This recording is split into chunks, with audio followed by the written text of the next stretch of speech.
Good afternoon, everyone. This is Elaine Grohman on Earth Wisdom Circles on Empower Radio. Today, I'm going to talk to you about something that you experience every day throughout your day, but we often do not understand this very powerful tool that is a guide for us.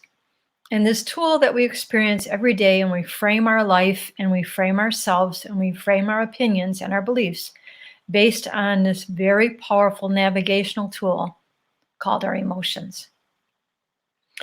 You know, to the best of our knowledge, human beings are the only species on this planet, again, to our knowledge, that have emotions that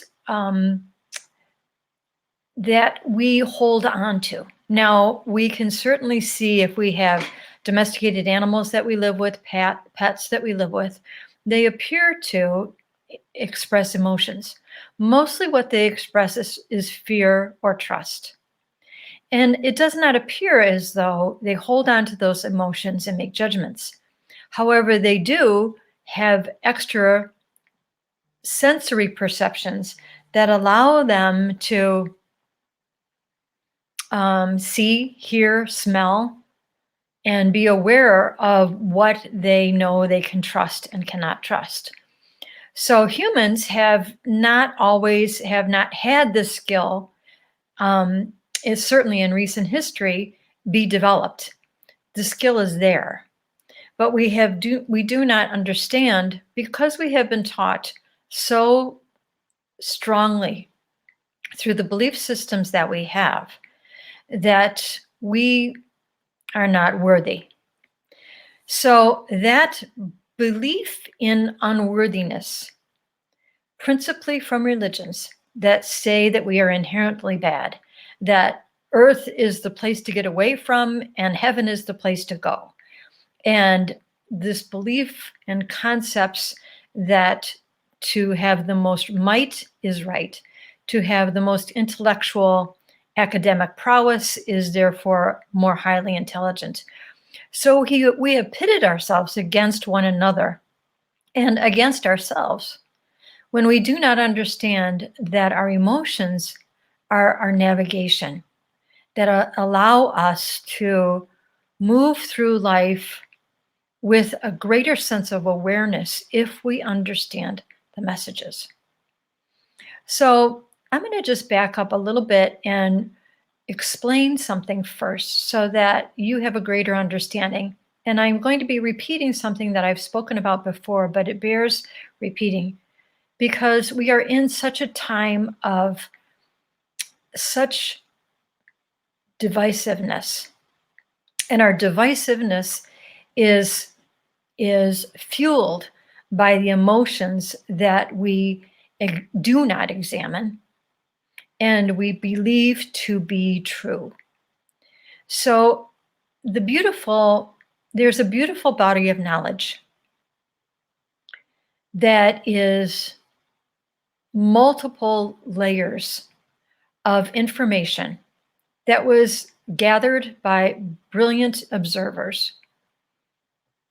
And these observers watched how the world existed, how the world was created, how the universe appeared to be in control and is clearly in control. The universe upon which we live, that we are most familiar with, is Earth. But the navigational tools that life has given us have made our own universe a rocky road. And the universe that I'm speaking of is the universe within ourselves, the universe of our beliefs, the universe of our choices, the universe of our ability to believe, or that part of us that makes us harm one another or harm ourselves. That is such a distortion of information, but it is information that is believed to be true.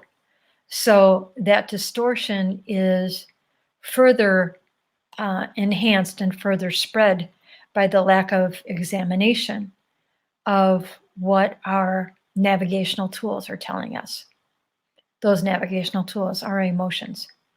Now, I don't want to say, and I certainly am not, I'm not a psychologist, I'm not a therapist, um, I am not someone who is anything other than an observer. I'm a human being. And although it is helpful to diagnose, although it is helpful to label, it is not always helpful. In fact, sometimes it's detrimental. And that is part of the problem that we enhance and we entangle ourselves in when we believe that our emotions are set in stone. When we believe that we are a particular way, that things are a particular way, and that it is not editable, that it is not changeable, that it is not malleable. So I'm going to back up and share a beautiful teaching that is from what is called a medicine wheel. And this teaching is understanding ourselves as human beings. It is a beautiful tool that helps us to understand what and who we are in this experience that we have that's called a life. And we have universal understanding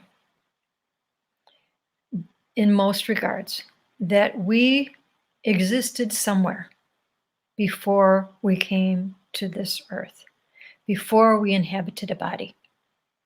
And that concept has been greatly distorted. It has been greatly misunderstood at times, and it has been relegated to a spooky realm. But in truth, we are spirit.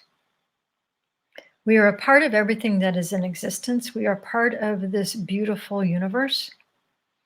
And in order to experience anything, we must be physical. So that requires this body that we inhabit. And I'm just going to, before I go into the body and then the emotions, I want to explain what I just said about making things spooky. Religion used to refer to spirit as a holy ghost. So just coupling holy with the word ghost, it could and did create a lot of confusion, at least in my mind as a child, because a ghost was always seen as something that was frightening, something that was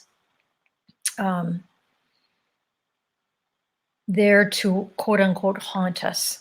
And then adding the word holy as if it is something that is elevated above the known experience. It would be true to call it the Holy Spirit, but not Holy Ghost. So with that, that verbiage was changed to Holy Spirit. So I think that it's helpful to us that we use the term spirit more inclusively, because spirit is that part of ourselves that has a knowing of right or wrong, that has a knowing of healthy situations and unhealthy situations. But the means by which we receive this information is through this physical wonder that is called our body, this incredible dynamic universe within itself that is able to grow and emote and move and think and create and express and love and contemplate and interact with the world, with the living world, with other human beings, with life itself. We need this body to have this beautiful experience called life. But our emotions are this beautiful mechanism of energy that is moving, energy in motion, that comes to us like a wave, that comes to us like a wave, like from a cell tower, if you could imagine this by way of analogy, that we are constantly being beamed to us and from us like a satellite. Our body is like radar that can pick up something and a satellite that is like projecting something. So we have this capacity for intake and output, intake and output. And this phenomenon that is this unseen world, but palpable world of the information that we're receiving called our emotions has really, in my mind, has to be examined. And it is my hope in the near future to gather some really powerful and insightful thinkers together to create a platform and maybe a day-long event where anyone who is interested can participate so that we can begin to think differently about who we are and what we're doing as human beings. So this input that we receive begins in utero. There is evidence, and I cannot cite the evidence at the moment, but I know that it is out there because I've read it, that children in utero, that infants, fetuses in utero, react to the emotional joy or distress within the mother that they are within. And it can alter the growing patterns and the way that things happen within the body.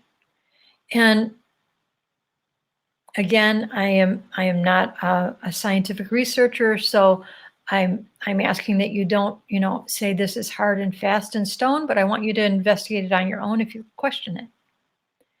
But we do know that children or infants, the moment they're born, are reacting to all the stimuli that they are experiencing. They react to the tactile engagement of being touched, of being rubbed, of being cuddled, of being soothed, of the sensory perceptions of smell. And these are the first ways that our body begins to understand who we are in relation to the world we're in, the environment we're in. And sometimes that environment that an infant is brought into is a hostile environment, or a frightened environment, or an environment that is challenged, or an environment that is loving but still challenged, whether it's for economic reasons, relationship reasons, whatever it might be. And there's also, of course, those who are born into loving environments all over the world, that these infants are cared for and nurtured. And it is that bond, that silent message that is received by the neurotransmitters and perceived through our tactile engagement, perceived through the sound of voices, that we begin to frame our own experience based on the emotions that are emitted, or received rather, and created by this energy that is coming to us. If you watch a child, I remember it was very, very interesting. One of my sisters invited me to participate in a clinical trial about well babies. And my son, who is now approaching 40 years old, so this was probably, almost 40 years ago, he was a couple months old. And they were observing what a healthy relationship is with a child, and what happens when a child experiences being ignored, or being engaged, or being talked to in certain ways. And they examined what this did. What they were trying to glean from this information is, what perception is this child building? What perception, what framework are they building and prescribing for their own experience of themselves? And we don't realize this with enough clarity, that every day we are building this library of emotions that we have no idea what to do with. And so when we have uncertain emotions, And we then create belief systems based on these emotions, then we have the potential for a complete and utter breakdown of the system. Because most of these belief systems are ways of engaging entitlement or judgment or some kind of perception of authority over another, being better than somebody else for any number of reasons, because of ability or disability, from color, from race, from gender, economic status, intellectual capacity. All of these things, we begin to experience our own emotional viewpoint that is often very, very distorted. So, in my mind, there's a huge paradigm shift that needs to occur. And I believe that there is a lot that is taking place around the planet. I was watching something yesterday on Netflix about, interestingly, about mycelium, and I wish I could remember the gentleman's name who was the principal researcher. I can get that for you. I'll look it up here on my phone because I know that I took a little note about that. And so, what I want to talk about is how we are learning. Excuse me for looking this up, but I want to be able to give this to you correctly if I can. Paul Stamets, who is a myceliologist, and what he was looking at and what they were talking about is how fungi are very similar to our own neurotransmitters. And if we learn how to observe what this beautiful, the largest organism on the planet, which is fungi, works collaboratively to begin to bring together workable solutions by everything working together. So the trees talk to each other. The trees and the plant life understands that if there is something lacking in an area, the more stable trees go to their aid. And as everything regenerates, nothing is lost and everything is continuously gained. And so the premise of why I'm saying this is because if we look at the natural world, we'll see how the world is designed, how creation is designed to further life. But we have gotten in our own way, that we have created these barriers between ourselves. And those barriers are our unexamined emotions and the beliefs that we hold very rigorously, with sometimes a Bible in one hand and a weapon in another, that we give ourselves permission to disavow and disengage the lives of other people. And if we looked at the natural world of which we are a part, maybe we could begin to discover how do we begin to renegotiate what it means to be collaborative and what it means to look at ways of reframing the challenges that we have. But first of all, we have to begin to understand, I believe, what it is that we are receiving information about. So why I'm making this analogy and this correlation between mycelium and this gentleman's research is that he has understood that and has begun to recognize that by following the patterns of nature, human disease and human challenges are being mitigated, being corrected, being righted, if you will. And I would love someday to have the opportunity to speak with him, and I hope to do so.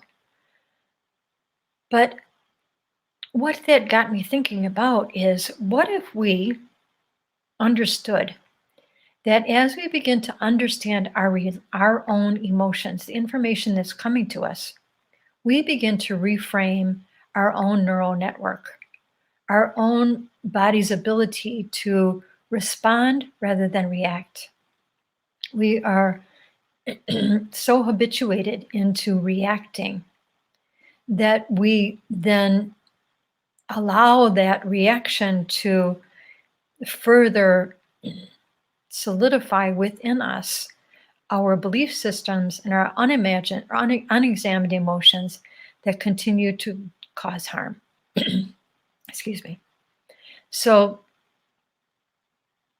what I want us to begin to think about, and I do this every day, and I hope that you will join me on this venture, on this voyage of looking at, and I'm dedicating the rest of my life, and actually, I hope that I have at least another 30 years to go, that I can help others see themselves for the magnificent people that they are. So I'm going to do a little self-plug here. If it's okay, I want to just share that I invite you to go to my website, which is www.elaine, E-L-A-I-N-E, Grohman, Grohman.com. And there you will see that I have a lot of different items. I like to begin with what my offerings are. That I have ways throughout my entire life. I have been an artist. So and I recognize that being an artist has helped me to look at things differently. I've looked all of the photos that you see on here, all of the artwork that you see is my own. And what I try to do and always have tried to do as an artist is to help to evoke an emotion for individuals. And so I offer workshops. So if you could go and scroll to the workshops page, please, that would be helpful. Then you can see that I have, thank you. Then you can see that I have 2 upcoming events, August 21st and 22nd. I'm going to be teaching a 2-day level 1. It used to be called Sacred Geometry and Energy Medicine. Now it is called Energy Healing, an introduction to energy medicine, so that we can begin to understand and experience what it means to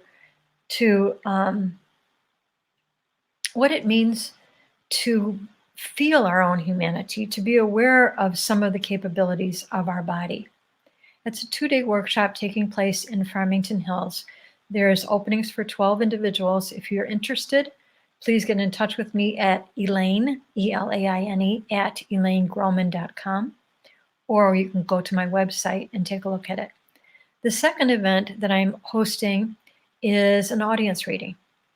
And for many, many years, beginning back in about 2002, I think it was, I started to study my intuition, because I had been having for many, many years experiences of understanding. Again, this is going back to emotions, because it's the perception of information that we make our judgments on, and we label them our emotions.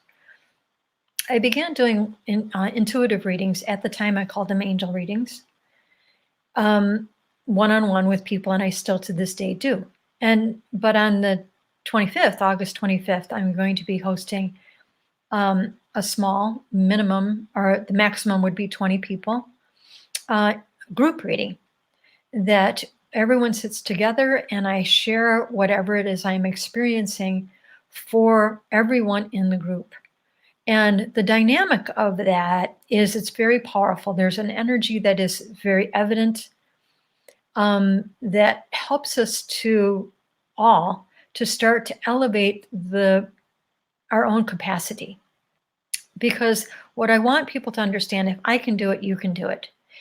It's just that I have learned how to hone these skills. And if you go a little further down that page, you'll see that I have created on demand, at your own pace. Here in this page, it talks about what is an individual reading, what is energy healing, what is a group reading. And if you scroll down just a little bit further, please, you'll see there's 2 right now, and I'm going to be creating many more workshops that are on demand, which means for $25 you can listen to something that I've done that's about an hour long, and you can learn about why you want to be grounded, for instance, and the 4 powers of the human self. And there's many, many other things. So I want to make this as accessible to people as possible because we all learn at our own pace. And I think the single most important thing that we need to understand as human beings is our emotions, our emotions. Because right now in our world, our emotions are all over the board. We have been entrained through various factions to judge one another harshly, to see each other through the eyes of separation rather than through the eyes of togetherness in experiencing this life together. Because I don't have just my life. My life is everything I experience, every perception I have, every bit of information I am able to glean, every emotion that I begin to understand is life. And I don't have my life singularly. We are life. We are it.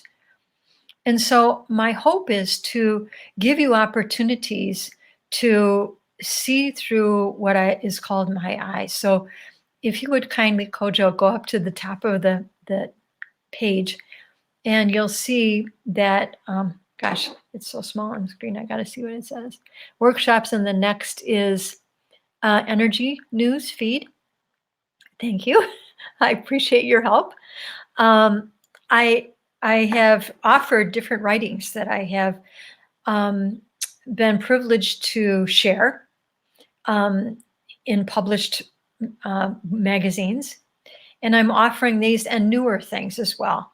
So they're usually about a 3 to 5 minute, 2 to 3 minute, up to 5 minute read at the most. And if you click on them, you can read them, you can like them, you can share them if you feel that it is impactful to you. And then also there is some opportunities to look at different individuals that I have interviewed. And if you go over to the next little thing, thank you. It's called Walk With Me. I try to help whoever comes to my website to see what it is like to see through my eyes. Now, that doesn't mean that my eyes are superior, that the way I see the world is superior. It's not. It's just that I have consciously attempted to broaden my point of view, to literally broaden my perspective, to not see the world through a narrow frame, so that I can begin to appreciate what life is offering me. And again, the principal way that we do that is by our emotions. If you could scroll down a little bit more, please. You'll see that you have an opportunity to look at, of course, Empower Radio. You will see the link on the far left there, upper left, of Empower Radio, and also some video clips from different opportunities that I had to be on the Ask Dr. Nandy show with my dear friend, Dr. Partha Nandy, who is an extraordinary human being who I had the great privilege of being included as an expert guest on his show. The first being really pivotal to kind of really open our point of view about our own capability as human beings. And that first episode was called Medical Miracles, in which I had the opportunity to be on the show as one of 3 guests with Dr. Mary Neal and Dr. Adam McLeod and myself. And from that, it sparked a continuation of conversations with Partha Nandy and his viewing audience. And I really am deeply appreciative of that.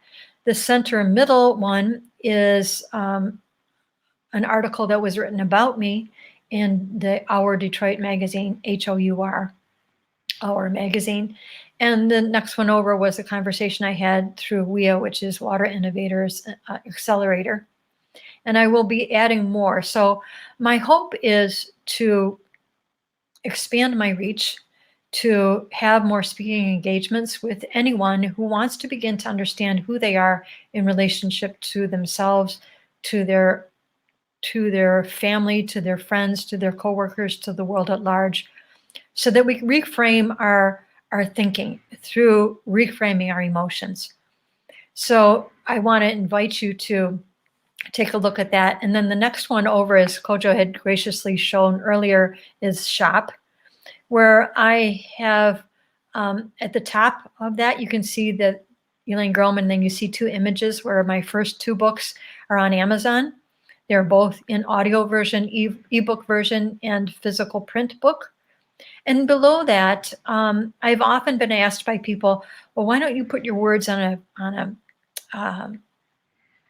a shirt or on something? So all of the calligraphy is mine. All of the work, my background is actually as an artist, and then I went to school at the Center for Creative Studies in graphic design, and I fell in love with calligraphy. And I became fairly well known at it as a calligrapher, and did work for that was used on television, used on billboards, on sides of trucks, and all kinds of fun things long before everything became a font. So things were hand done and still are hand done. So my hope is to begin to help us have visual reminders of how important it is. Even with the one, if you could stop right there, Kojo, right, the center one in the middle says Mother Earth's life is our life. So I've created little shopping bags, pardon me, reusable shopping bags, so that people can see what, as a visual reminder that this earth is ours. So now what does that have to do with our emotions? My hope always has been, as an artist, is to tap into our emotions, to give us a time of pausing and being silent and being reflective of what this life is all about, what we have yet to learn, what we have yet to grow through and become more fully aware of. And so in all of the various things that I have on my website, is opportunities for you. If you're new to me, if you scroll down, I'm not sure if it's that page, if you could just go down to the bottom of that page, Kojo. If yes, thank you. You can just you can connect with me if you want to, on the left hand side, if you want to set up an appointment or you just want to ask me a question. You can submit something there. You're more than welcome. I try to get back to you as quickly as possible. I do talks with people all over the world, and also Beyond Words, which is a twice monthly inspirational newsletter that I send out, and you're welcome to sign up for that, and you'll be included in my email contacts so that you receive beautiful inspirational things that I create using my photography, my calligraphy, my writing, and then showing what I'm offering. And again, I want you to know that this is not just for me to say, gee, look who Elaine Grohman is. That's not the point. The point is, I want you to see, look how phenomenal you are. That because it takes all of humanity to really come to our senses. And our senses, what that means is our ability to perceive information. And if we don't understand our emotions, we are inhibited in perceiving information that is meant to guide us. Our emotions are meant to guide us. And unfortunately, we have allowed our beliefs to guide us. We have allowed our beliefs to give us permission to harm one another. We have allowed our beliefs to see some as different than ourselves, as less than ourselves, as superior to ourselves. And all of this is false information that is predicated on unexamined emotions. And so I pledge to you that I will continue, as long as I am able, to share what I learn. I'm willing to step out there and to help people see their own goodness. And yes, we all have hardships. Yes, we all have challenges that we can either have these challenges be the entirety of the story of our lives, whether it's a trauma, an injury, a loss, a death, a change in relationship, a change in employment, a change in economic status, for the better or worse. We have incorrectly seen these things that happen to us as our definers. And in later in this conversations, not today, but in another conversation, I want to talk to you about our mind. But if we don't understand, first of all, our emotions, we are going to continue to see just rampant destruction of our own species, of our planet, of the systems that we have set up that are not allowing us to thrive, but are keeping us in very narrow, prescribed situations. I have conversations with people all over, and whether those conversations are taking place in Europe or the United States or Canada or wherever someone is reaching out to me from, we seem to have the same challenges. We are learning.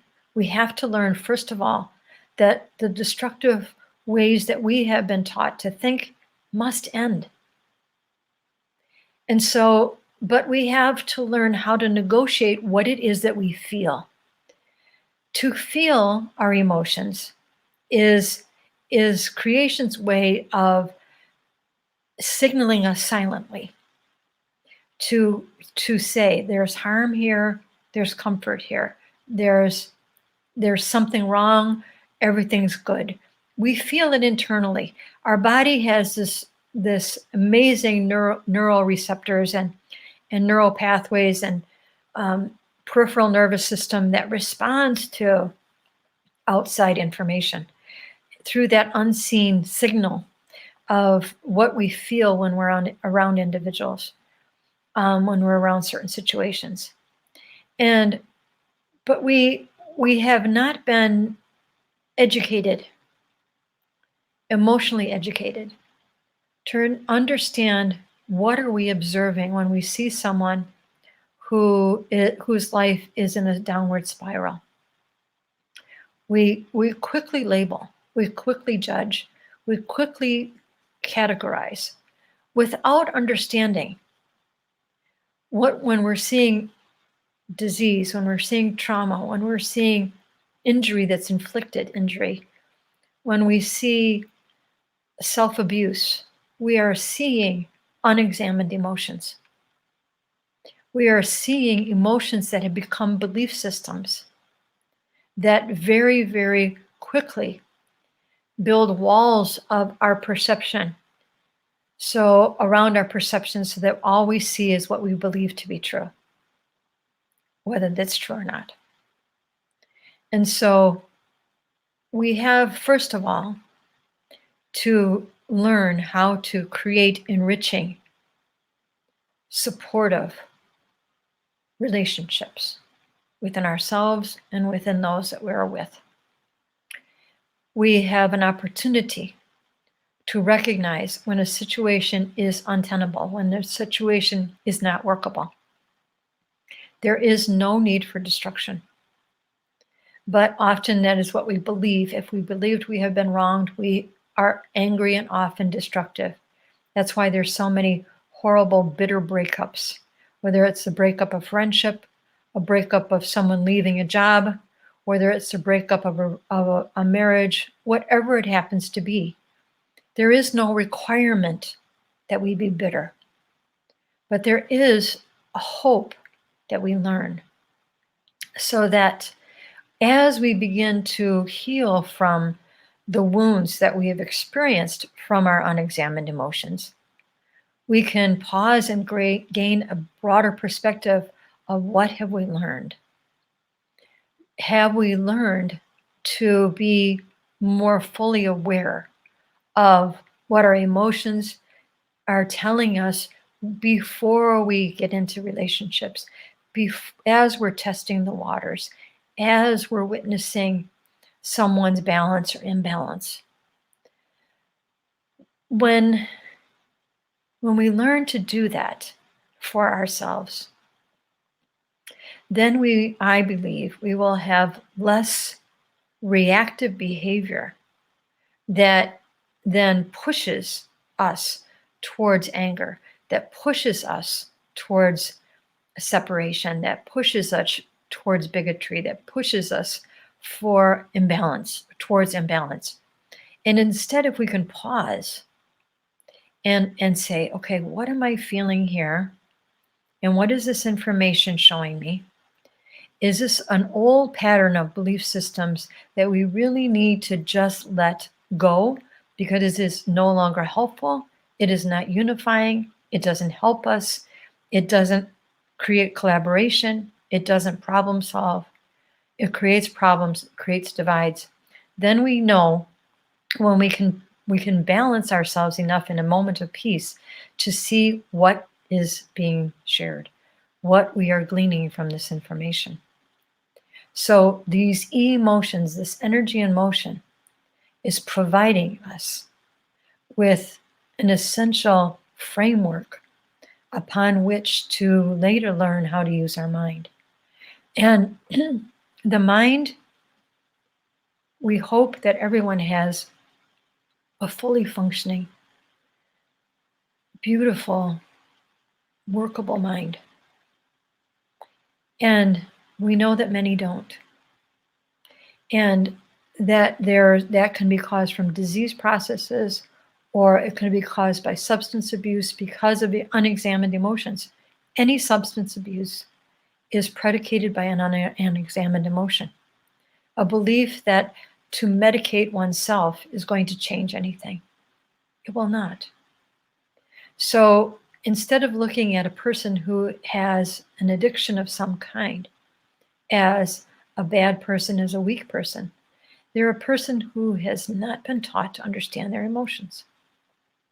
They are individuals who have been not given the opportunity to learn what is their value and how do they make an educated, conscious decision using the mind, which we'll talk about at another time. But all of the things that we're seeing now is we see blatant lies, we see half truths, we see cover-ups, we see information that is so different and new that we immediately disavow it, even though it may be true. We have to learn how to negotiate and learn how to be truthful. But there is many things that we have let go by that have caused our world, ourselves, our civilizations great harm. And if we are in this beautiful time that many elders of the indigenous world, many people who have seen the cycles of our civilizations as they rise and fall, we are coming out of what is referred to as a dark age and coming into an age of enlightenment. So, but what that means is to be enlightened does not mean smarter than. It means you are willing to witness truth. You're willing to shine a spotlight on something and really examine it and look at the workability of it. Look at the gifts that it possesses, that the gifts that it offers, so that we can enhance our lives, enhance our world, enhance the potentials of what is workable. So back to this interesting evening I had last night as I was watching various things on Netflix. And I was watching another program called Diagnose, which is this brilliant woman who is a physician. Her name escapes me at the moment. She is a researcher who is looking at very unusual diagnoses and writing articles that are in the New York Times about what are these symptoms that people are having, and offering it to the public so that others can say, yes, I am aware of this. So it's another kind of metaphor for this mycelium of putting information out there so that collectively people can begin to examine what we all need to examine. So I think that what I'd like to kind of do is to create like a mycelium, if you will, some natural neural networks that help us start learning how to help one another. And I believe that that begins in our mind. In our awareness of our emotions, and then in our mind. And to examine what it is that we witness, what it is that we do, how we collaborate, or how we separate from individuals, and what that means to us. How do we begin to see that there is this beautiful spirit in a body? And regardless of what that body looks like, if it's perfect, if it's imperfect, if it's old, if it's young, if it's heavy, if it's skinny, if it looks a particular way, then we see beyond all of those things that we falsely judge through our imbalanced emotions and therefore our unexamined belief systems that have then in turn caused horrific harm on this planet. So, just as an example, anyone who has a belief and has a belief that is so strong, they no longer have to examine what that belief means. They kind of abdicate their consciousness, their conscience. And that conscience is that part of ourselves that says, hey, wait a minute, let's look at that. How is it that throughout history, wars have been started and people believe that they should participate in a war because they believe in whatever rhetoric has been shared with them? Many people don't want to know how our emotions and our beliefs have been manipulated to such a degree that we have been dumbed down. We're seeing this. We're seeing this in religion. We're seeing this. Catholicism is a huge organization, the largest organization in the world, that has used beliefs to rule nations, to rule people, to gather flock, their flock, as they call it. Now, I was born and raised Catholic, but I want you to understand that I have examined much of this, studied much of it, and recognized that our beliefs have created great harm. There are many things that I'm writing about actually that help us to see how systems such as religions have given themselves permission to do such horrendous things and then have protected themselves in the beliefs that there's a superiority that makes them untouchables. In fact, the term is an infallible. There's more conversation about that we'll have in another time. But what I want to help you understand now, and what I would invite you to participate in, and is to examine your own emotions. Just look at them, feel them, and then ask yourself, what is this telling me? What is this emotion telling me about where I am? It is not necessarily telling you you're right or you're wrong. More often than not, our emotions are saying to us, this is good for you or not good for you. This is healthy, this is unhealthy. This is a wise choice, maybe not such a wise choice. It is not the judgment that the emotions are giving. That's our thinking that creates the judgment. The emotion is pure information. It's pure information coming to us through this unseen world of constant waves of information coming to us through space and time. just like this amazing little cell phone can pick up information that just did not appear to us coming at us verbally, visually, but yet the information that's being perceived and makes this phone ring. And then, as soon as I take the malicious action of swiping answer, pushing answer, pushing that little green button, that immediate connection is there. So it's like I like to make analogies for people to think about different things. Our emotions are moving by us, and we're feeling them all of the time. But imagine when we receive an emotion, it's like our cell phone of our body just rang. And on the other end of that line could be a little message that says, stop for a moment, or move forward, or pause, or take another route, or don't engage, or jump in with both feet. So it's the signals that are moving through our sensory preceptors, or excuse me, not preceptors, that's not the right word, predecessors, the predecessors of our emotions, that as soon as we pick up the phone becomes the receptor. But the phone isn't the judge. We are. I really hope that you will begin to engage conversations with me.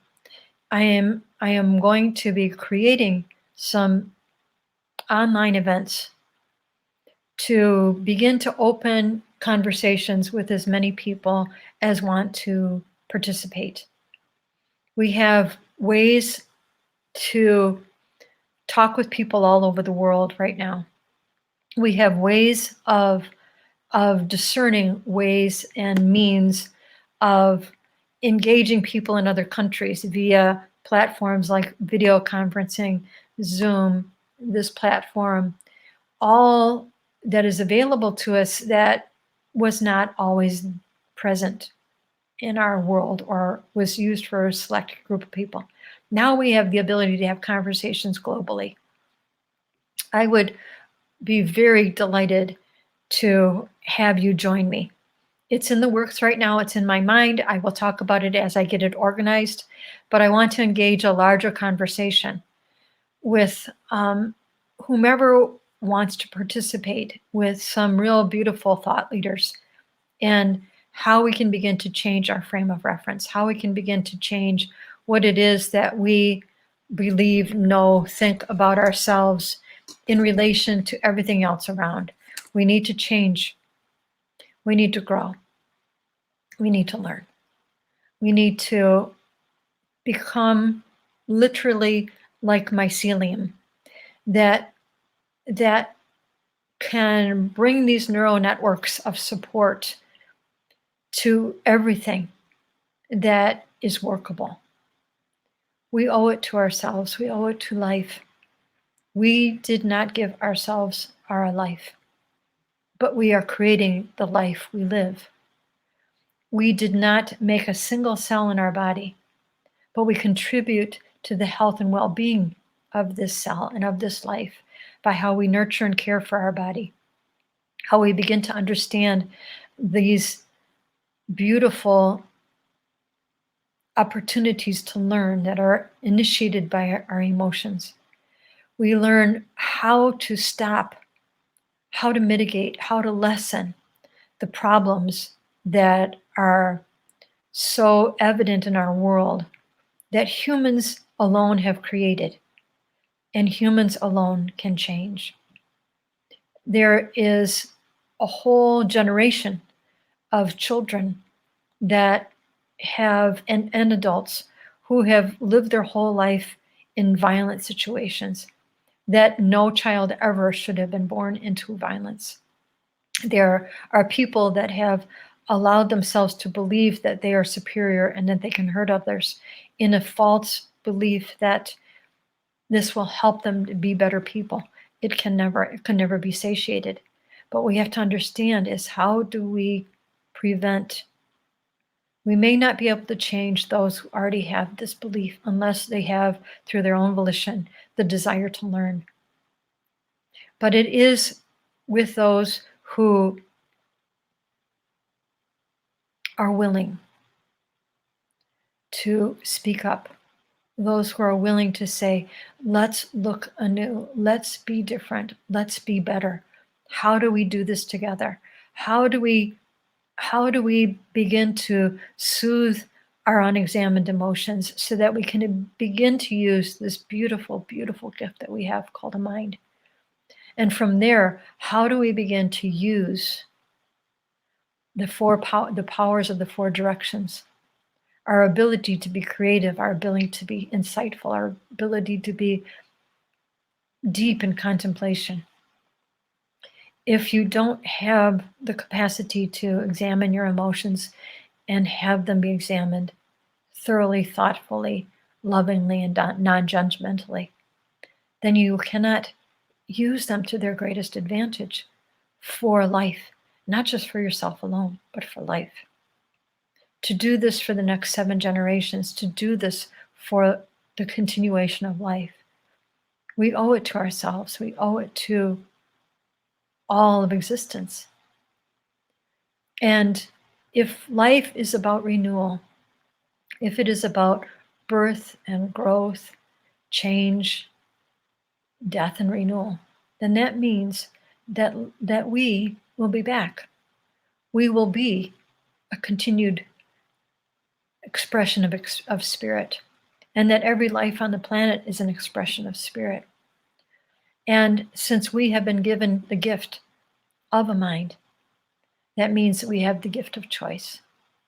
Then we have the gift of hopefully the time it takes for us to begin to see ourselves new, to relinquish those things that we have believed to be absolute.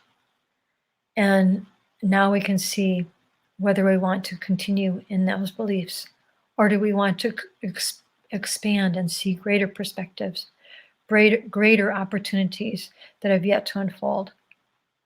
So anyone that is going through a harmful or difficult time, as so many people are, look at it as not as an expression of you, but as a time for choice to be made, a time for renewal, a time for you to examine and look at really what was not workable so that you can begin to find what is workable, what is new, what is fresh, what is wholesome, what is collaborative, what is joyful. And what we begin to understand is that as life unfolds, as beauty unfolds around us, then our life enhances. Our abilities begin to be much more evident to us. And life is benevolent. Life is not destructive. We have chosen through our beliefs to be destructive. It is time for that to stop. I think it's probably time for me to conclude, I would imagine. How are we on time? Kojo, can you let me know that, please? I think we're just about done. Time to go. Okay. Thank you. This is Elaine Grohman on Earth Wisdom Circles on Empower Radio. Please do check out my website, elainegrohman.com. Please engage in conversations with one another. Feel free to reach out to me at elaine@elainegrohman.com. And if you have ideas for upcoming shows, please let me know and I'll see what I can do. Thank you. Thank you, Kojo, for your assistance today and for all that you do to help me to get this out to others, and to Brent Carey, who started Empower Radio. I appreciate you both. Thank you and have a beautiful day.